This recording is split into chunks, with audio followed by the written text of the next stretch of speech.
Cinema ఇండస్ట్రీలో హీరోలు కంటిన్యూగా సినిమాలు చేస్తున్నా హీరోయిన్లు మాత్రం పెళ్లి తర్వాత ఇండస్ట్రీకి కాస్త గ్యాప్ ఇస్తూ తిరిగి సెకండ్ ఇన్నింగ్స్ ప్రారంభిస్తూ ఉంటారు.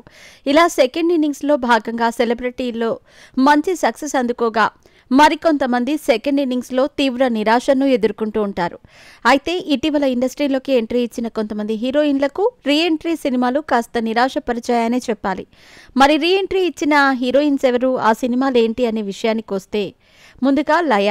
ఒకానొక సమయంలో ఇండస్ట్రీలో అద్భుతమైన సినిమాల్లో నటిస్తూ మంచి గుర్తింపు సంపాదించుకున్న లయ పెళ్లి తర్వాత సినిమాలకు దూరంగా ఉన్నారు.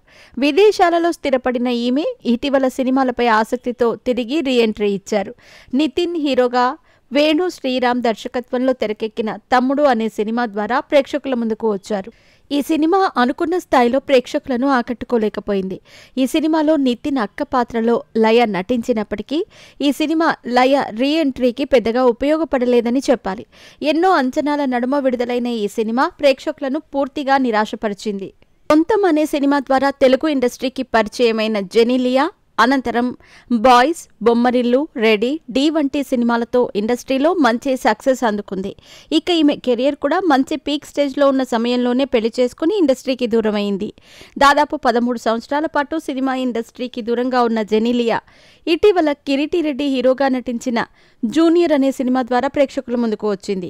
ఈ సినిమాలో జెనీలియా పాత్ర మంచిగానే ఉన్నప్పటికీ అనుకున్న స్థాయిలో అంచనాలను చేరుకోలేకపోయింది. నాగార్జున హీరోగా నటించిన మన్మధుడు సినిమాతో ప్రేక్షకులను ఆకట్టుకున్న అంశు అనంతరం ప్రభాస్తో కలిసి రాఘవేంద్ర సినిమాలో నటించింది. అయితే తెలుగులో పెద్దగా సినిమాల్లో నటించని ఈమె సుమారు 22 సంవత్సరాల తర్వాత తిరిగి మజాకా అనే సినిమా ద్వారా ప్రేక్షకుల ముందుకు వచ్చింది. రొమాంటిక్ ఫ్యామిలీ ఎంటర్టైనర్గా ప్రేక్షకుల ముందుకు వచ్చిన ఈ సినిమా ప్రేక్షకులను ఆకట్టుకుపోవడంలో పూర్తిగా విఫలమైంది. ఇలా ఈ ముగ్గురు ముద్దుగుమలు ఎన్నో అంచనాల నడుమ రీఎంట్రీ ఇచ్చినప్పటికీ ఈ సినిమాలు పూర్తిగా నిరాశపరిచాయనే చెప్పాలి. ఇలా రీఎంట్రీ సినిమాలతో నిరాశ ఎదుర్కొన్న వీరికి తదుపరి ఎలాంటి సినిమాలలో అవకాశాలు వస్తాయి అనేది తెలియాల్సి ఉంది.